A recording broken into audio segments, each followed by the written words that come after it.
Hi, welcome to Digital Learning. I'm Connie Kolosey, Director of Media, Text, and Digital Learning. And I have with me today Laura Woods, who is our project coordinator for the library media technicians for the district. So today we're going to be focusing on the media part of digital learning. Welcome, Laura. Good morning. Thanks for being here. So we're going to be talking about a new concept called Makerspace. And what is that? Makerspace is the future of library media throughout the entire country. It is actually making libraries more interactive. It is pulling everybody in because it is an area where they can go and they can literally tinker and make things. They can use the knowledge that they've gained in other areas and investigate and learn, invent. Wait a second. I thought when you go to the library, you're supposed to sit down and be really super quiet. Not anymore. Libraries for the 21st century is a hub of activity. It is busy. It's usually got a low hum going on, and the areas in the library are no longer the tables that everybody sits at. It's now soft seating, and they are collaboration stations and maker stations, places where people can get together and think, plan, and do. Is Pinellas County Schools the only place this is happening? No, this is happening around the country. And it's not only happening in school libraries, it's happening in public libraries. It's a major trend that has finally come to be. Excellent. So you mentioned to me and brought to my attention one of your media specialists at Pinellas Secondary, which is an alternative school here in our district, and they work with some challenging students. And this dynamic media specialist has taken it upon herself to really get the students and the staff excited about Makerspace. So Susan Oliveto has been gracious enough to share some of her work and experience. And so let's hear from her on her experiences so far and why she's so interested in Makerspace. A makerspace and the makerspace movement, it's relatively new. And in library and classroom makerspaces are creative DIY, which is do-it-yourself, spaces where students can gather to explore, create, invent, and learn. My PSS Makerspace is a little bit different because I've created it around lessons and projects, or challenges, as I like to say, that inspire students to explore ideas and solve problems in a collaborative fashion. What I do is I collaborate with classroom teachers, and I bring them into the media center, and I give them STEM challenges.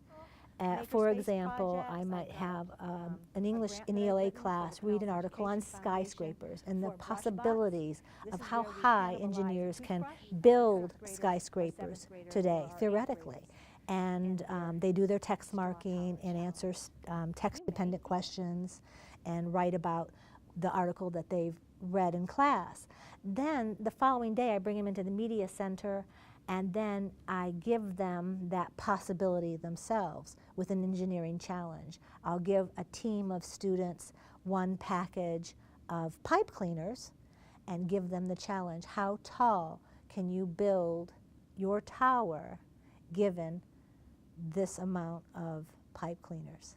So it's kind of a fun activity because, again, it's hands-on, inquiry-based, it's tied in with the academics, and it gets that critical thinking, problem-solving piece of their lesson, as well as the collaborative piece, because these kids are truly engaged, talking, discussing, arguing, trying to figure out how to build the tallest tower. And it really turns it into a bit of a game, and they have a lot of fun with it. Ms. Oliveto is talking about the challenge of engaging students in our learning.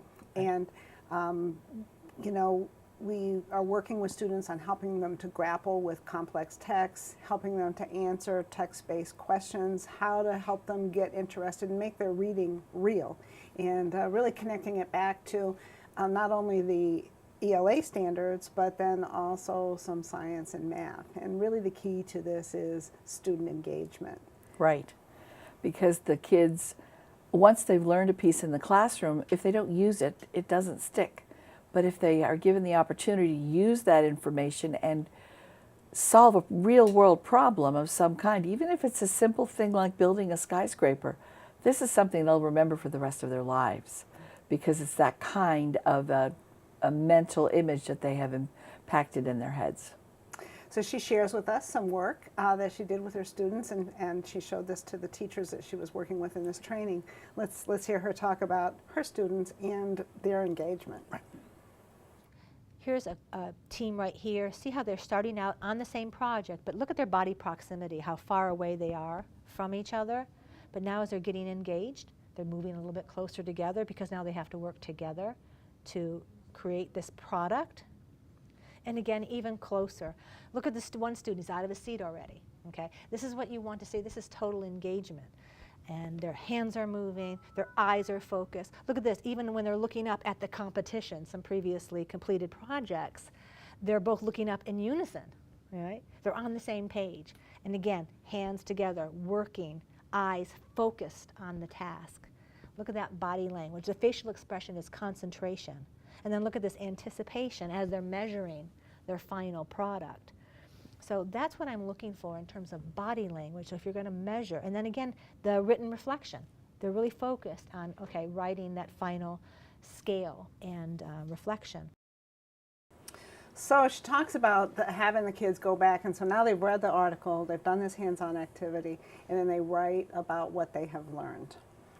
So they're using their FSA standards and the context standards as far as the reflecting piece, and what will they take back with them to the teacher. And this gives the teachers too proof that the students have that are remembered what they have learned in the classroom and they're using it, which is where we want to go with this in all the libraries. We're going to take a quick break, and when we come back, we're going to hear more from Miss Oliveto and the work she's doing with the teachers at Pinellas Secondary to bring Makerspace into their own classroom or to bring them to the Media Center to participate.